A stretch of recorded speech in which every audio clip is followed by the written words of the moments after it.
او دا یو را سره امسا ده چې کله ستړی شم دې ته ډاډه ووامه. څوک چې د یو معمولی کلي ممبر شي او د معمولی علاقې چې کوم دی نو یو ناظم شي نو داغه د مال د ضایع کېدلو ځای ورسره بیان کوو چې عمر رضی الله تعالی عنه یو کرتی حضرت عمر رضی الله عنه د حمص گورنر جوړ حمص ته ولېږلو او د هغه ځای گورنر یې که چې هلته کې کم مالی غنیمتي کم خراج د غیر دینو نه وصولیږي نو به ته مدینې منورې ته رالیږي په غریبانانو او په مسکینانو باغه تقسیمیږي حقدارو ته به ورکړی کېږي. د یو کال تیر که په حمص کې خو څه پته ونه لګېده نه چې کوم دی نو څه مال راولېږلو نه څه خط او خبر راولېږل. کال چې تیر شو نو عمر رضی الله تعالی عنه کاتب ته ویل چې اولیکا خط اولیکا د حمص گورنر ته عمر ته چې څنګه تا ته خط ملو شي نو فورا را روان شه او ما ته حاضر شه. چې کله خط ورسېد د حضرت عمر رضی الله تعالی عنه ته هغه خط وکتو عمر فاروق رضی الله تعالی عنه امیر المؤمنین خط را لېږلی چې څنګه یې پړاو کو د سهار ټیم دی د جمع منځ ادا که او فورا را روان شو او پیاده ځان سره یو پیاله را واغسته یو چې کوم دی نو امسای ځان سره واغسته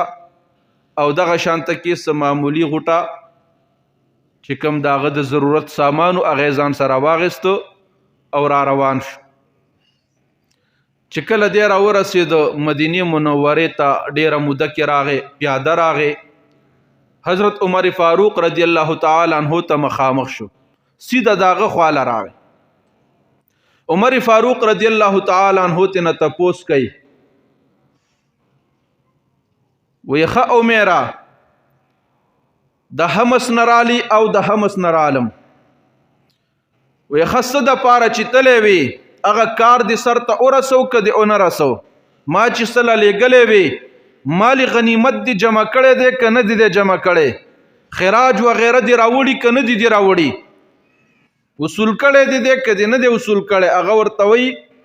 وی تا چې کوم تپوس وکړو د دې جواب که زه نه در کومه نو تا ته به غم ورسي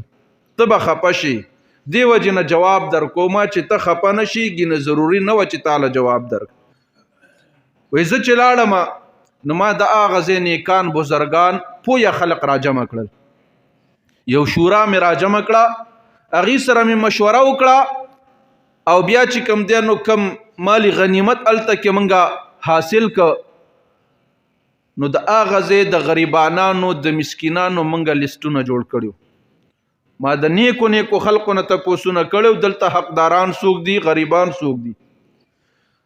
بیا هغه لیستونه موږ را جمع کړل او څومره چې خراج مالی غنیمت وغیره جمع شوی او هغه مې تقسیم کو د هغه ځای په خلقو باندې نو که چېرته یو درهم هم په هغې کې پاتې شوی وی نو ما به ځان سره راوړی و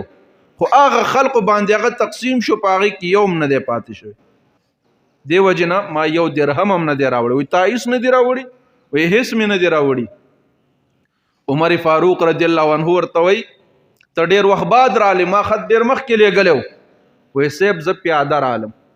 ما سره سورلي نه وه دې وجې نه پیاده رالم خپل اس وغیره خچر اوخ را سره نو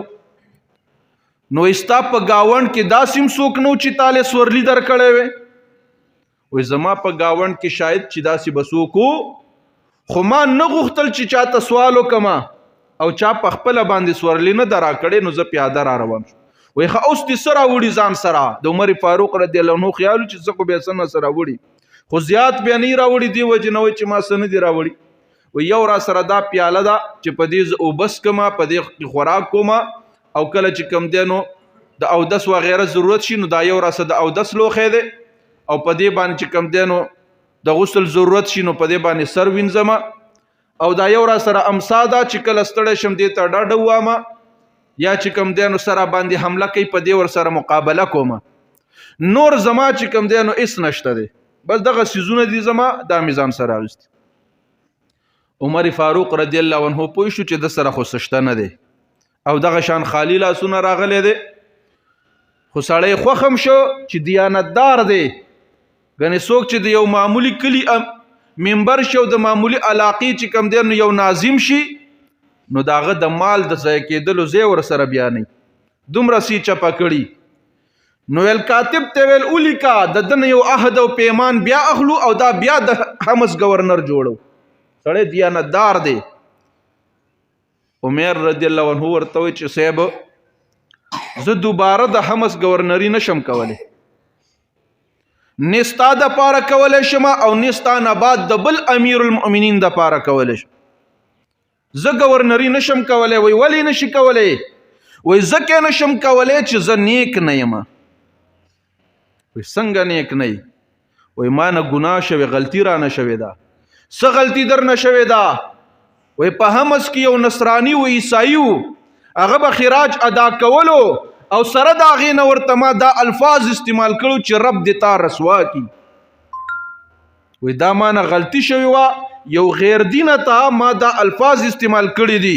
دا ګناه را نه شوی دا زه دوباره چې کم دی نو گورنری نشم کولی ځکه ما د رعایه حقوق نه دی ادا کړي ما بغیر د وجې نه هغه ته داسې خبره کړې وه اگر چې سړی بېدینه و عیسائی و مسلمان نه و خو په اسلام کې د غیر دینو د ذمیانو چې کوم حقوق بیان شوي نو هغه حق مانه نه دی ادا شوی نو بیا اجازت واغستو د حضرت عمر فاروق رضی الله عنه نه چې زه زما خپل کور ته